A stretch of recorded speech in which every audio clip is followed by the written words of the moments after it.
Beer ஸ்ட்ரீட்னு பேர் வச்சிருக்காங்க. அது என்ன பீர்னு எனக்கு தெரியாது. பியரா பீரா சாராய தெருவுன்னு பேர் வைப்பாங்களா தெரியல. பீர் ஸ்ட்ரீட்ல ஒரு கதவு இலக்கு சின்ன கோடவுன், இந்த பார்வதி விலாஸ் கோடவுன் மாதிரி ஒரு கடை. இதுல 130 பேர் இந்த அறையில இருக்கிறதாக முகவரி இருக்கு. அங்க போய் விசாரிச்சா அது 130 பேரே கிடையாது. இங்க இவர் தான் இருக்காரு. 130 பேர் இந்த கடையில இருக்க முடியுமா? முகவரியில இருக்க முடியுமா? இது வீடா? 130 பேர் இருக்காங்க.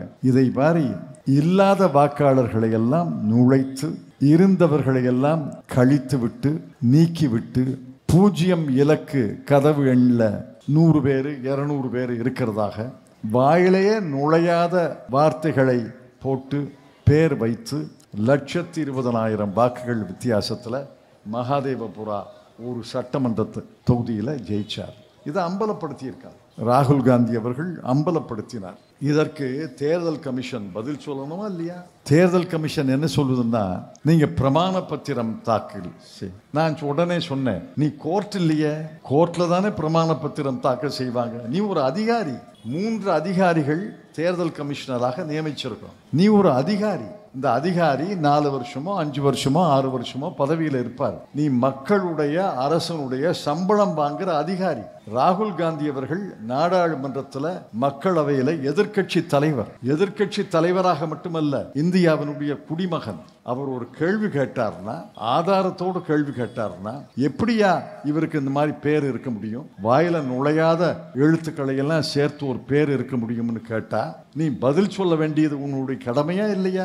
யார் அலங்கரித்த பதவி? TN சேஷன் என்ற மாபெரும் தேர்தல் கமிஷனர் அலங்கரித்த பதவி. அதற்கு பிறகு பல தேர்தல் கமிஷனர்கள் ஒழுக்கமாக இருந்திருக்கிறாங்க. இந்த தேர்தல் கமிஷன் இங்கே பதில் சொல்லாது மட்டுமல்ல, ஆணவத்தோடு பேட்டி அளித்தார். அதெல்லாம் பேட்டி பார்த்திருப்பீங்க, ஹிந்தியில பேசினார். ஆணவத்தோடு பேட்டி அளித்தார். நீ மன்னிப்பு, ராகுல் காந்தியை பார்த்து நீ பிரமாண பத்திரம் தாக்கல் செய்ய வேண்டும் அல்லது பொதுமக்கள் மத்தியில் மன்னிப்பு கேட்க வேண்டும். இவர்களெல்லாம் தமிழ்நாட்டில் ஒரு பழமொழி இருக்கு, சில நேரத்தில் ஆடுவாங்க பாடுவாங்க கூத்தாடுவாங்க, காலம் பூராமா ஆட போறாங்க பாட போறாங்க. உங்க பதவியும் ஒரு நாள் முடியும் இல்ல, அரசனுடைய பதவியும் ஒரு நாள் முடியும் இல்ல, அடுத்தது ஒரு அரசு வரும் இல்ல, அடுத்தது ஒரு கோர்ட் இருக்குல்ல.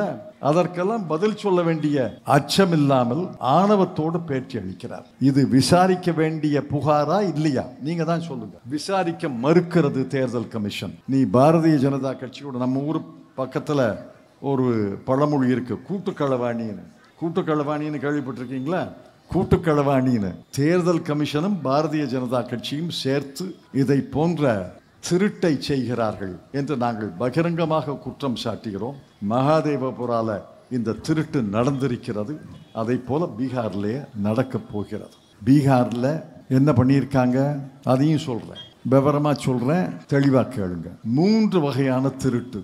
ஒரு வகை என்னன்னா, இருந்தவர்கள் பெயர்களை இருப்பவர்கள் பெயர்களை இவர் இறந்து விட்டார் என்று நீக்குவது. 2வது, இருப்பவர்கள் பெயர்களை இவர் குடிபெயர்ந்து விட்டார் என்று நீக்குவது. 3வது, இருப்பவர்களை நான் வீதி வீதியாக சென்று விசாரித்தேன், அவர்கள் ஆப்சென்ட்னு இல்லை, வீட்டில் இல்லை. நான் கேட்கிறேன், என்று பீகார்ல தேர்தல் கமிஷன் வீதி வீதியாக சென்று வீடு வீடாக சென்று கதவை தட்டி நீங்க இருக்கீங்களா இல்லையான்னு கேட்டுச்சு? அந்த மாதிரி செய்தியே கிடையாது. அந்த மாதிரி செய்திருந்தா செய்தி பெருசா வந்திருக்கும் இல்ல. இதெல்லாம் பித்தலாட்டம், பொய்.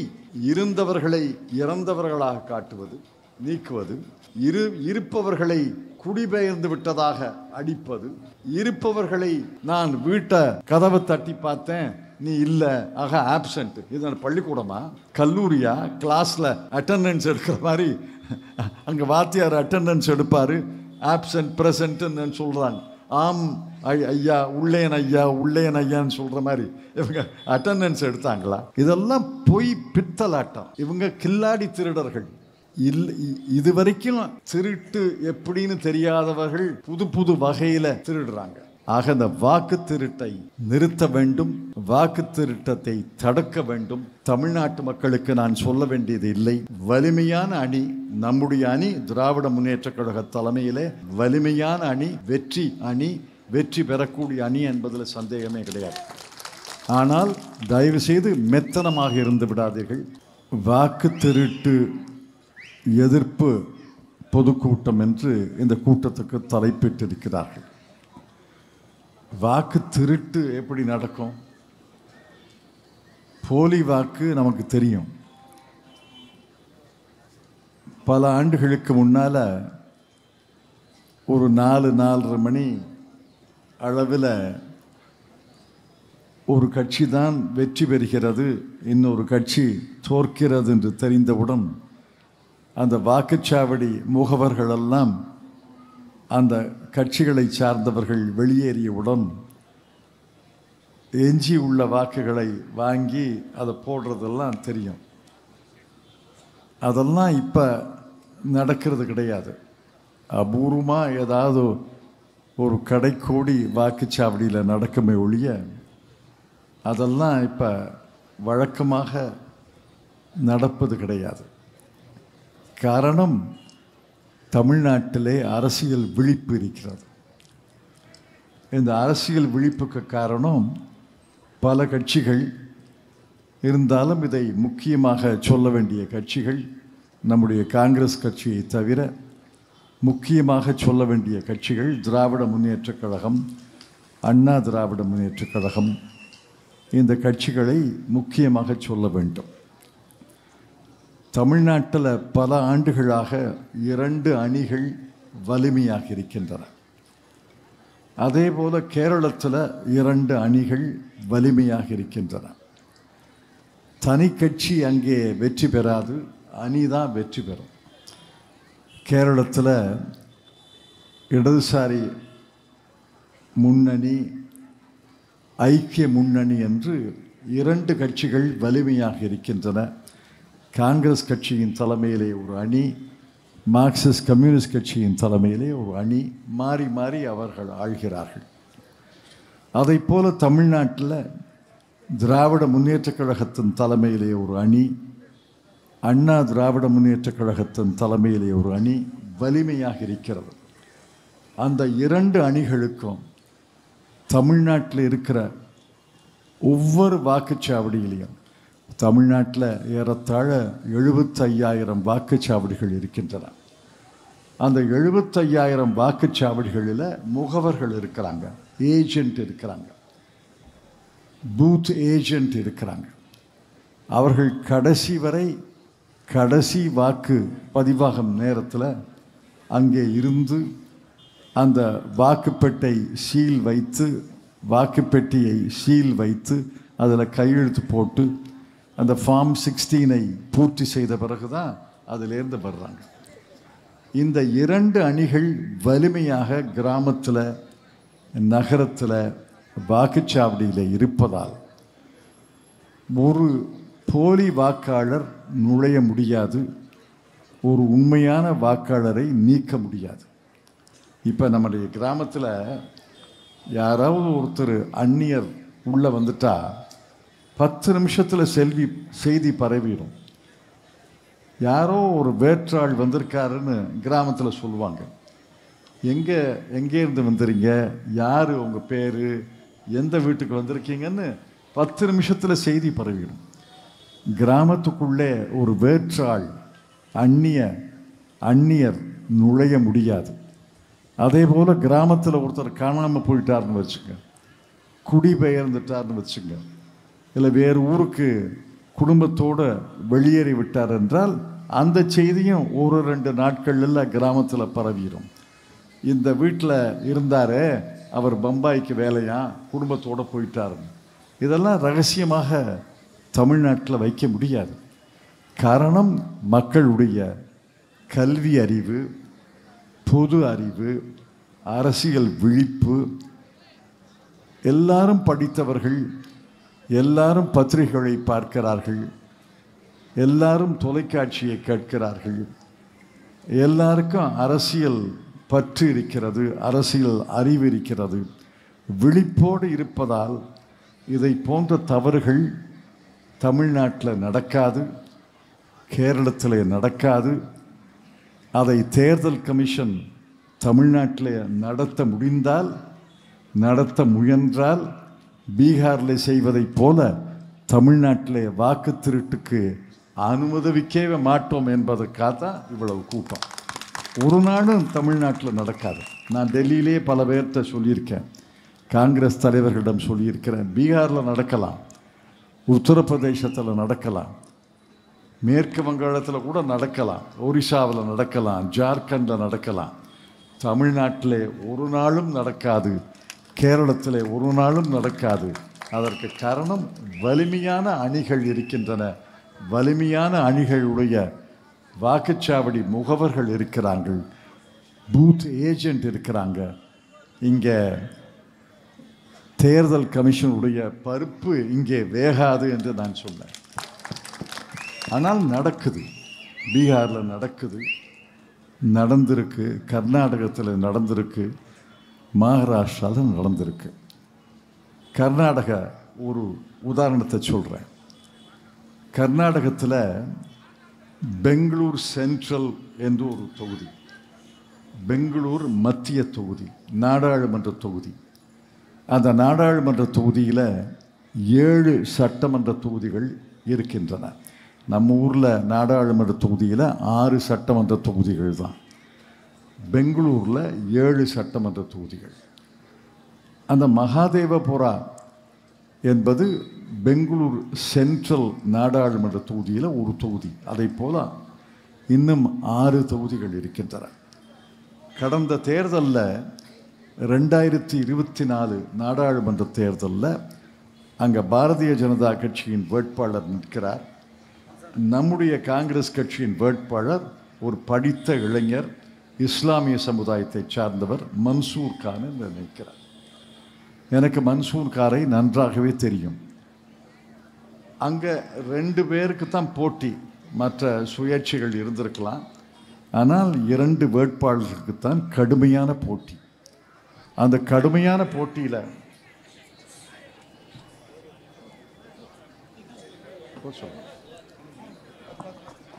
பரவாயில்ல, அந்த கடுமையான போட்டியில் 3 தொகுதிகளில், கவனமாக கேளுங்க, 3 தொகுதிகளில் பாரதிய ஜனதா கட்சியின் வேட்பாளர் முன்னணியில் இருக்கிறார். 20,000 10,000 ஓட்டு முன்னணியில் இருக்கிறார். 3 தொகுதிகளில் காங்கிரஸ் கட்சியுடைய வேட்பாளர் மன்சூர் கான் முன்னணியில் இருக்கிறார். ஆக நிகர முன்னணி என்று பார்த்தா அந்த 3 தொகுதியில் அவர் முன்னணியில் இருக்கிறாரு, இந்த 3 தொகுதியில் காங்கிரஸ் வேட்பாளர் முன்னணியில் இருக்கிறாரு. அதை கூட்டி கழித்து பார்த்தா காங்கிரஸ் வேட்பாளர் 88,000 வாக்குகள் முன்னணியில் இருக்கிறார். கணக்கு புரியுதில்ல? 6 தொகுதிகளில் கூட்டி கழித்து பார்த்தா யார் முன்னணி? மகாதேவபுரா விட்டுருங்க, அதுக்கு வருவோம். 6 தொகுதிகளில் முன்னணியில் இருப்பது, நாடாளுமன்ற தொகுதியில் 88,000 வாக்குகள் நம்முடைய மன்சூர் கான் அவர்கள் முன்னணியில் இருக்கிறார். அவர் தானே ஜெயிக்கணும், சாதாரணமாக ஜெயிக்கணும். இந்த ஒரு தொகுதியில் மகாதேவபுராவில் தோத்தா கூட 88,000 வாக்குகள் முன்னணியில் இருப்பது தான் இயற்கையாக ஜெயிக்கணும். மகாதேவபுராவில் மட்டுமே ஒரு சட்டமன்ற தொகுதியில் பாரதிய ஜனதா கட்சி வேட்பாளர் 120,000 வாக்குகள் முன்னணின்னு தேர்தல் கமிஷன், தேர்தல் அதிகாரி சொல்கிறார். ஒரு தொகுதியில், ஒரு சட்டமன்ற தொகுதியில், நாடாளுமன்ற தொகுதியில், ஒரு சட்டமன்ற தொகுதியில் 120,000 வாக்குகள் அவர் முன்னணியில் இருக்கிறாரு. இந்த 88,000 அழித்து 32,000 வாக்குகளில் அவர் நாடாளுமன்ற உறுப்பினர் ஆயிட்டார். இது இயற்கைக்கு புறம்பானது, நம்ப முடியாதது. நம்முடைய அரசியல் அனுபவத்தில் இதை போன்ற அபூர்வமாக தான் நடக்கும். ஒரு தொகுதியில் மட்டும், ஒரு சட்டமன்ற தொகுதியில் மட்டும் 120,000 வாக்குகள் முன்னணியில் இருந்ததெல்லாம் கேள்விப்பட்டதே கிடையாது. மற்ற தொகுதிகளில் 6 தொகுதிகளில் 88,000 வாக்குகள் முன்னணியை அழித்து பாரதிய ஜனதா கட்சியின் வேட்பாளர் 32,000 வாக்குகள் வித்தியாசத்தில் வெற்றி பெற்றதாக தேர்தல் அதிகாரி அறிவிக்கிறார். அதைத்தான் ஆராய்ந்து பார்த்தார் ராகுல் காந்தி அவர்கள். அந்த ஆராய்ந்து பார்த்ததில் என்ன கண்டுபிடித்தார் என்பதை பகிரங்கமாக எல்லா நிருபர்களையும் அழைத்து ஒரு பேட்டி அளித்தார். தேர்தல் கமிஷன் அதை பார்த்துருக்கணும். பல பேர் அதை தொலைக்காட்சியிலே நேரடியாக பார்த்தார்கள். இதை மாதிரி அநியாயம் நடக்குமா என்று பலர் வியந்து என்னிடம் சொல்லியிருக்கிறார்கள். என்ன அநியாயம் நடந்தது? அங்கே பல பேர், இப்போ இங்கே பேரை படிக்கிறேன், வாக்காளர் பட்டியலில் சுந்தர்ராஜன், ஆர்ட் கணேசன், டிஆர் கோதண்டராமன், அப்துல் அஜீஸ், அதுதானே பேராக இருக்க முடியும்? மனிதனுக்கு அதானே பேராக இருக்க முடியும்? காஜா நஜிமுதீன், அருண் பாண்டியன், சையத் அப்துல்லா, அதுதானே பேராக இருக்க முடியும்? அங்கே வாக்காளர் பட்டியலில் பேர் என்ன தெரியுமா? X Z A R Y P K அப்படின்னு பேர். அந்த மாதிரி யாராவது பேர் வச்சுருக்காங்களா? நீங்கள் யாருக்காவது தெரியுமா அந்த மாதிரி பேர்? இப்போ தமிழில் கணேசன் ஒரு பேர் இருக்கலாம், க நே சா இன். அதுக்கு பதிலாக லா டே பா அப்படின்னு ஒரு பேர் இருக்கும். அந்த மாதிரி பல வாக்காளர்கள் பேர் அந்த மாதிரி பேர் இருக்கு. இது யாருன்னா யாருக்கும் தெரியல. அது போட்டோம். கதவு இலக்கு இந்த வாக்காளர் முகவரி இந்த தெருவில் 39வது டோர் நம்பரில் இருக்கிறார். அப்படித்தானே வாக்காளர் பட்டியலில் இருக்கும். அங்கே பல வாக்காளர்களுக்கு முகவரி என்ன தெரியுமா? 0.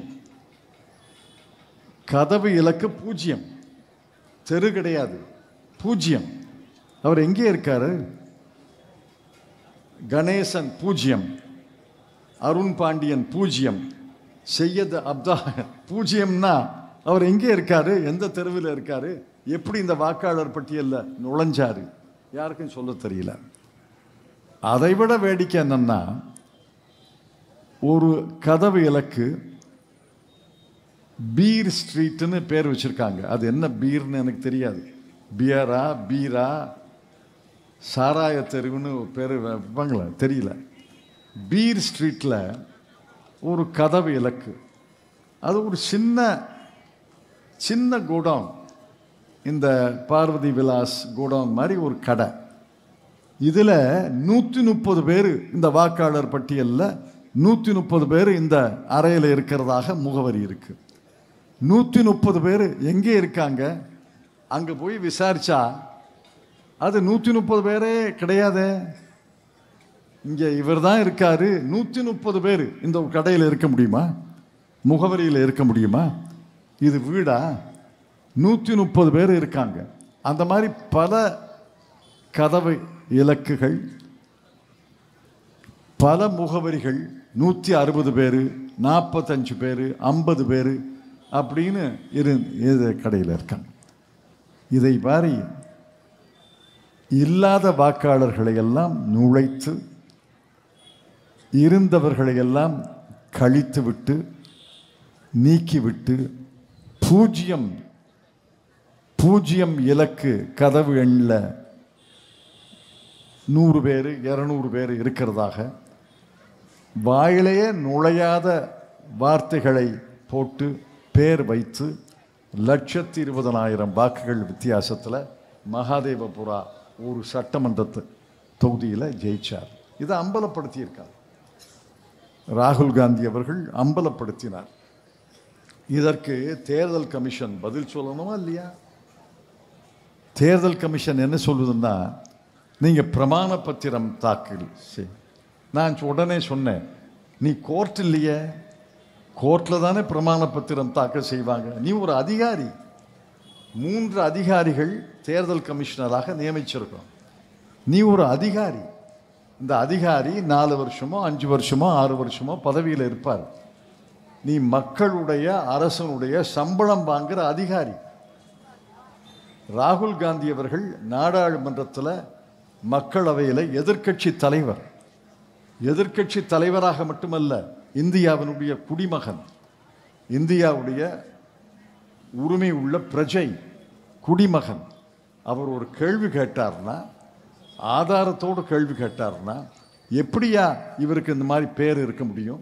வாயில நுழையாத எழுத்துக்களை எல்லாம் சேர்த்து ஒரு பேர் இருக்க முடியும்னு கேட்டால், கதவு இலக்கு எப்படி பூஜ்ஜியமாக இருக்க முடியும்? ஒரு சின்ன அறையில் 10க்கு 10ல் 140 பேர் 150 பேர் இருக்க முடியும்னா நீ பதில் சொல்ல வேண்டியது உன்னுடைய கடமையா இல்லையா? யார் அலங்கரித்த பதவி? TN சேஷன் என்ற மாபெரும் தேர்தல் கமிஷனர் அலங்கரித்த பதவி. அதற்கு பிறகு பல தேர்தல் கமிஷனர்கள் ஒழுக்கமாக இருந்திருக்கிறாங்க. இந்த தேர்தல் கமிஷன் இங்கே பதில் சொல்லாது மட்டுமல்ல, ஆணவத்தோடு பேட்டி அளித்தார். அதெல்லாம் பேட்டி பார்த்துருப்பீங்க, ஹிந்தியில் பேசினார். ஆணவத்தோடு பேட்டி அளித்தார். நீ மன்னிப்பு, ராகுல் காந்தியை பார்த்து நீ பிரமாண பத்திரம் தாக்கல் செய்ய வேண்டும் அல்லது பொதுமக்கள் மத்தியில் மன்னிப்பு கேட்க வேண்டும். இவர்களெல்லாம் அந்த தமிழ்நாட்டில் ஒரு பழமொழி இருக்கு, சில நேரத்தில் ஆடுவாங்க, பாடுவாங்க, கூத்தாடுவாங்க. காலம் பூராமல் ஆட போகிறாங்க, பாட போகிறாங்க. உங்கள் பதவியும் ஒரு நாள் முடியும் இல்லை, அரசனுடைய பதவியும் ஒரு நாள் முடியும் இல்லை, அடுத்தது ஒரு அரசு வரும் இல்லை, அடுத்தது ஒரு கோர்ட் இருக்குல்ல. அதற்கெல்லாம் பதில் சொல்ல வேண்டிய அச்சமில்லாமல் ஆணவத்தோடு பேட்டி அளிக்கிறார். இது விசாரிக்க வேண்டிய புகாரா இல்லையா? நீங்க தான் சொல்லுங்க. கதவு இலக்கம் பூஜ்ஜியம், பேர் நுழையாத பேரு, ஒரு அறையில் 140 பேர் 160 பேர் இருக்காங்க அப்படின்னு ஆதாரத்தோடு பட்டியல் போட்டு அங்கே வெளியிட்டால் அதை விசாரிக்க வேண்டுமா, விசாரிக்க வேண்டாமா? விசாரிக்க மறுக்கிறது தேர்தல் கமிஷன். ஆகவே தான் தேர்தல் கமிஷனை கண்டிக்கிறோம். நீ பாரதிய ஜனதா கட்சியோட, நம்ம ஊர் பக்கத்தில் ஒரு பழமொழி இருக்கு, கூட்டுக்களவாணின்னு. கூட்டுக்களவாணின்னு கேள்விப்பட்டிருக்கீங்களா? கூட்டுக்களவாணின்னு தேர்தல் கமிஷனும் பாரதிய ஜனதா கட்சியும் சேர்த்து இதை போன்ற திருட்டை செய்கிறார்கள் என்று நாங்கள் பகிரங்கமாக குற்றம் சாட்டுகிறோம். மகாதேவபுரால இந்த திருட்டு நடந்திருக்கிறது. அதை போல பீகார்லேயே நடக்கப் போகிறது. பீகாரில் என்ன பண்ணியிருக்காங்க அதையும் சொல்கிறேன், விவரமாக சொல்கிறேன், தெளிவாக கேளுங்க. 3 வகையான திருட்டு. ஒரு வகை என்னன்னா, இருந்தவர்கள் பெயர்களை, இருப்பவர்கள் பெயர்களை இவர் இறந்து விட்டார் என்று நீக்குவது. 2வது, இருப்பவர்கள் பெயர்களை இவர் குடிபெயர்ந்து விட்டார் என்று நீக்குவது. 3வது, இருப்பவர்களை நான் வீதி வீதியாக சென்று விசாரித்தேன், அவர்கள் ஆப்சென்ட்னு இல்லை, வீட்டில் இல்லை, இறந்து விட்டார்கள் என்று சொல்ல முடியவில்லை, குடிபெயர்ந்து விட்டார்கள் என்று சொல்ல முடியவில்லை, அவங்க ஆப்சென்ட். நான் கதவை தட்டின போது அந்த வீட்டில் இந்த மாதிரி பேரில் இல்லை அப்படின்னு சொல்கிறோம். நான் கேட்கிறேன், என்று பீகாரில் தேர்தல் கமிஷன் வீதி வீதியாக சென்று வீடு வீடாக சென்று கதவை தட்டி நீங்கள் இருக்கீங்களா இல்லையான்னு கேட்டுச்சு? அந்த மாதிரி செய்தியே கிடையாது. அந்த மாதிரி செய்திருந்தால் செய்தி பெருசாக வந்திருக்கும் இல்லை. பீகாரில் ஆயிரக்கணக்கான தேர்தல் முகவர்கள் வீதி வீதியாக செல்கிறார்கள், வீடு வீடாக செல்கிறார்கள், கதவை தட்டுகிறார்கள். நீங்கள் நாஜிமுதீனா, நீங்கள் அருண் பாண்டியனா, நீங்கள் SV கணேசனா, நீங்கள் வலம்புரி முனியசாமி என்று கேட்டதாக செய்தியே கிடையாது. டெல்லியில் ஏசி அறையில் இருந்துக்கிட்டே விசாரிச்சிட்டாங்களா? ஏசி அறையில் 3 அதிகாரிகள் இருந்து வீதி வீதியாக சென்றார்களா, வீடு வீடாக சென்றார்களா? அதெல்லாம் பொய்யான செய்திகள். அந்த மாதிரி வீதி வீதியாக வீடு வீடாக சென்று விசாரித்ததாக செய்தியே கிடையாது. எந்த பத்திரிகையிலாவது செய்தி வந்திருக்கா? இங்கே பத்திரிகை நிருபர்கள் இருக்காங்க. இந்தியாவில் எந்த பத்திரிகையிலையாவது ஜூன் மாதம், ஜூலை மாதம், ஆகஸ்ட் மாதத்தில் தேர்தல் கமிஷனுடைய முகவர்கள் வீதி வீதியாக சென்று வீடு வீடாக சென்று இருக்கீங்களா இல்லையா அப்படின்னு கேட்டிருக்காதா ஒரு செய்தி யாராவது சொல்லட்டுங்க. சரி, இப்போ குடிபெயர்ந்திருக்கிறார்கள். சட்டத்திலேயே அந்த மாதிரி வார்த்தையே கிடையாது. ஆங்கிலத்தில் பெர்மனன்ட்லி ரீலொகேட்டட் அப்படின்னு சொல்கிறாங்க தேர்தல் கமிஷன். அந்த மாதிரி வார்த்தையே சட்டத்தில் கிடையாது. சட்டத்தில் என்ன இருக்குன்னா ஆர்டினரிலி ரெசிடெண்ட். இப்போ நான் தமிழ்நாட்டில் ஆர்டினரிலி ரெசிடெண்ட். நான் தமிழ்நாட்டுடைய குடிமகன், இந்திய குடிமகன், தமிழ்நாட்டில் வாழ்கிறேன். நான் வருஷத்தில் 8 மாதம் டெல்லியில் இருக்கிறேன்.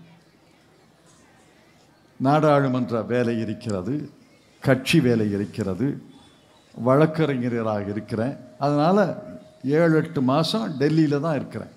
இடையில வருவேன். நான் பர்மனெண்ட்டாக ரீலொகேட்டடா? நான் டெல்லிக்கு போயிட்டேனா? தமிழ்நாட்டை துறந்து நான் டெல்லிக்கு போயிட்டேனா?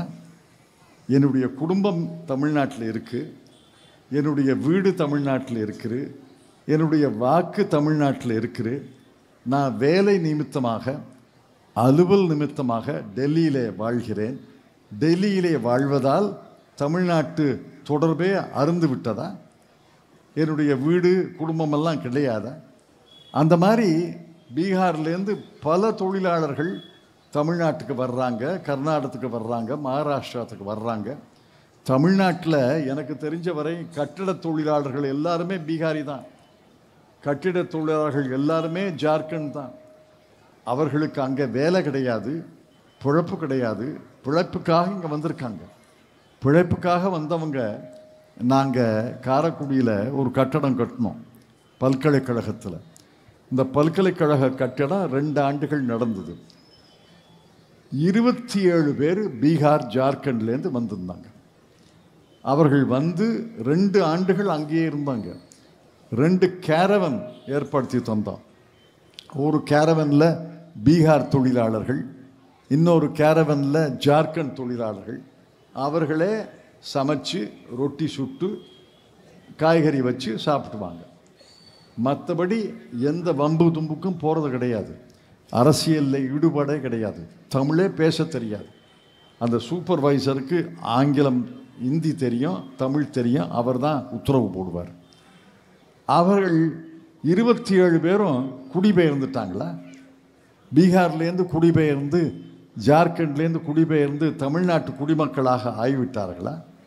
அவர்களை இங்கேயும் வாக்காளர் பட்டியலில் சேர்க்கலை, அங்கே நீக்கினா என்ன நியாயம்? அவர் குடும்பம் இருக்குது, ஏதோ கிராமத்தில் குடும்பம் இருக்குது, ஏதோ வீடுன்னு ஒன்று இருக்குது. இவர்கள் மாதம் சம்பளத்தை முதல் தேதியே அங்கே பேங்க் மூலமாக அங்கே அனுப்புகிறாங்க. நான் கேட்டேன், ஏங்க சம்பளம் உங்கள் குடும்பம்லாம் எப்படி இருக்குன்னு கேட்டேன். நான் பலமுறை 2 ஆண்டுகளில் பலமுறை அவர்களோடு பேசியிருக்கிறேன். குடும்பமெல்லாம் எப்படி இருக்கு? வேலை இல்லையா சார், வேலைக்காக வந்திருக்கோம், மாதம் சம்பளம் வாங்கினோன்னு எனக்கு தேவையான ஒரு 1000-2000 ரூபாய் வச்சுக்கிட்டு மொத்த பணத்தையும் நான் குடும்பத்துக்கு பேங்க் மூலமாக அனுப்பி பெறுவேன். அந்த பணம் அனுப்பாட்டி அவர்கள் பட்டினியில் இருப்பார்கள், ஆகவே அனுப்புகிறேன்றார். அவர்கள் வாக்கு பீகாரில் இருக்கு. இவர் பெர்மனன்ட்லி ரீலொகேட்டட் தான் தேர்தல் கமிஷன் சொல்லுது. அதை எப்படி ஏற்றுக்கொள்ள முடியும்? அதை போல இருந்தவர்கள் இறந்தார்கள் ஒரு பட்டியல். அதில் வாக்குச்சாவடி வீதாம பார்த்தா ஹிந்து பத்திரிகையில் அலசி ஆராய்ந்து அவர்கள் புள்ளி விவரங்களை எவ்வளோ போட்டிருக்கிறார். ஒரு வாக்குச்சாவடியில் 1000-1200 பேர் இருப்பாங்க. ஒரு வாக்குச்சாவடியில் நாடாளுமன்ற தேர்தலுக்கும் அடுத்த ஆண்டு நடக்கிற சட்டமன்ற தேர்தலுக்கும் ஒரு வாக்குச்சாவடியில் எத்தனை பேர் இறந்து போவார்கள் சொல்லுங்க? 1000 பேர் உங்கள் வாக்குச்சாவடியில் பூத்தில் இருக்கிறாங்கன்னா போன தேர்தலுக்கும் இந்த தேர்தலுக்கும் அதிகபட்சம் எத்தனை பேர் இறந்துருப்பாங்க? ஒரு 10-15 பேர் தானே இறந்துருப்பாங்க. 10-15 பேர் இறந்தவர்களில் மூத்தவர்கள் எத்தனை பேர், இளையவர்கள் எத்தனை பேர்? சாதாரணமாக மூப்பின் காரணமாகத்தான் இறப்பார்கள், இள வயதில் அபூர்வமாகத்தான் இறப்பார்கள். ஒரு 15 பேர் 20 பேர்னு வச்சுக்கோங்க, 1000 பேர் கொண்ட வாக்குச்சாவடியில், இது எல்லாருக்கும் புரிஞ்ச கதை தான். 1000 பேர் உள்ள வாக்குச்சாவடியில் ஒரு வருஷத்தில் 20 பேர் இறந்துருப்பாங்க. அந்த 20 பேரில் ஒரு 12-15 பேர் மூத்தவர்களாக இருப்பாங்க, பெரியவங்களாக அங்கே இருப்பாங்க, வயதானவராக இருப்பாங்க. இடையில் ஒரு 40 வயசு 30 வயசு ஒரு 20 வயசு இறக்கலாம், அது 4-5 பேர். ஆனால் இந்து பத்திரிகையுடைய ஆய்வின்படி ஒரு பூத்தில் 1000 பேர் 1100 பேர் இருக்கிற பூத்தில் 600 பேர் இறந்துருக்காங்க. 600 பேரை எப்படி இறக்க முடியும்? அந்த 600 பேரும் இறந்துட்டாங்கன்னு நீக்கியிருக்காங்க. 600 பேரை எப்படி இறக்க முடியும்? பிளேகா வந்துருச்சு, மலேரியாவை வந்துருச்சு. 600 பேர் ஒரு வாக்குச்சாவடியில், ஒரு கிராமத்தில் இல்லை, ஒரு வாக்குச்சாவடியில் 600 பேர் இறந்தாங்க. 600 பேரில் 140 பேர் ஒரு பூத்து, எனக்கு ஞாபகம் இருக்கு, 140 பேர் இறந்துருக்காங்க. 140 பேரில் 120 பேர் 50 வயதுக்கு குறைந்தவர்கள், 20 பேர் தான் 50 வயதுக்கு மூத்தவர்கள். இளையவர்கள் இறந்திருக்கிறாங்க, மூத்தவர்கள் இருக்காங்க, நல்லா இருக்கட்டும். ஆனால் 120 பேர் 30 20 எப்படி இறக்க முடியும்? இதெல்லாம் பித்தலாட்டம், பொய். இருந்தவர்களை இறந்தவர்களாக காட்டுவது, நீக்குவது, இருப்பவர்களை குடிபெயர்ந்து விட்டதாக அடிப்பது, இருப்பவர்களை நான் வீட்டை கதவை தட்டி பார்த்தேன் நீ இல்லை, ஆக ஆப்சண்ட். இது பள்ளிக்கூடமா, கல்லூரியா? கிளாஸில் அட்டண்டன்ஸ் எடுக்கிற மாதிரி அங்கே வாத்தியார் அட்டண்டன்ஸ் எடுப்பார், ஆப்சண்ட் ப்ரெசண்ட்டுன்னு சொல்கிறாங்க. ஆம் ஐயா, உள்ளேன் ஐயா, உள்ளேன் ஐயான்னு சொல்கிற மாதிரி இவங்க அட்டண்டன்ஸ் எடுத்தாங்களா? இதெல்லாம் பொய், பித்தலாட்டம். இந்த குற்றச்சாட்டை நாங்கள் பகிரங்கமாக வைக்கிறோம். ராகுல் காந்தி அவர்கள் பகிரங்கமாக வைத்திருக்கிறார்கள். இன்னும் பல உதாரணங்களை சொல்லப்போவதாக அவர் சொல்லியிருக்கிறார். இந்த மாதிரி தில்லு முல்லு பீகாரில் நடக்குது, மகாராஷ்டிராவில் நடந்திருக்கு, கர்நாடகத்தில் நான் சொன்ன உதாரணம் மகாதேவபுராவில் நடந்திருக்கு. ஆகவே தான் எச்சரிக்கையாக இருக்க வேண்டும். இவங்க கில்லாடி திருடர்கள். இதுவரைக்கும் திருட்டு எப்படின்னு தெரியாதவர்கள் புது புது வகையில் திருடுறாங்க. ஆக இந்த வாக்கு திருட்டை நிறுத்த வேண்டும், வாக்கு திருட்டத்தை தடுக்க வேண்டும். தமிழ்நாட்டு மக்களுக்கு நான் சொல்ல வேண்டியது இல்லை. வலிமையான அணி நம்முடைய அணி, திராவிட முன்னேற்றக் கழக தலைமையிலே வலிமையான அணி, வெற்றி அணி, வெற்றி பெறக்கூடிய அணி என்பதில் சந்தேகமே கிடையாது. ஆனால் தயவுசெய்து மெத்தனமாக இருந்து விடாதீர்கள், மெத்தனமாக இருந்து விடாதீர்கள், சோர்வாக இருந்து விடாதீர்கள், உறங்கி விடாதீர்கள். எல்லா பூத் ஏஜென்ட்டுக்கும், எல்லா தலைவர்களுக்கும், எல்லா கிராம தலைவர்களுக்கும், எல்லா வாக்குச்சாவடி தலைவர்களுக்கும் கையில் பட்டியல் இருக்கணும், வாக்காளர் பட்டியல் இருக்கணும்.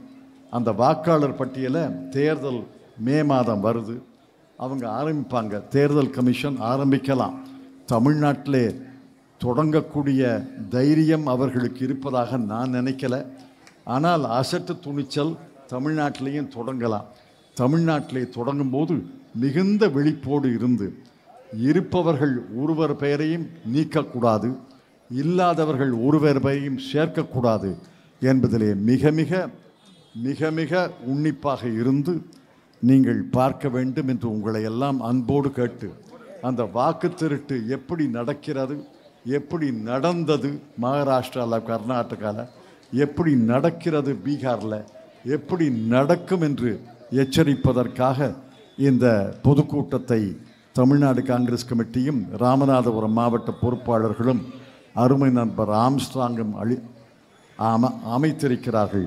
இதிலே வாக்கு திருட்டு எப்படி நடந்தது, எப்படி நடக்கிறது என்று விளக்கக்கூடிய வாய்ப்பை தந்தமைக்காக நன்றி தெரிவித்து, மிகுந்த விழிப்போடு வாக்கு திருட்டை நடத்த அனுமதிக்க மாட்டோம். வாக்கு திருட்டு தமிழ்நாட்டிலே நடக்கவே நடக்காது. வாக்கு திருட்டு தமிழ்நாட்டில் நடக்கவே நடக்காது. வாக்கு திருட்டு தமிழ்நாட்டில் நடக்கவே நடக்காது. மீண்டும் சொல்லுங்கள், வாக்கு திருட்டு தமிழ்நாட்டில் நடக்கவே நடக்காது என்ற விழிப்போடு நீங்கள் இருக்க வேண்டும் என்று அன்போடு கேட்டு நன்றி தெரிவித்து விடைபெற்றுக் கொள்கிறேன். வணக்கம்.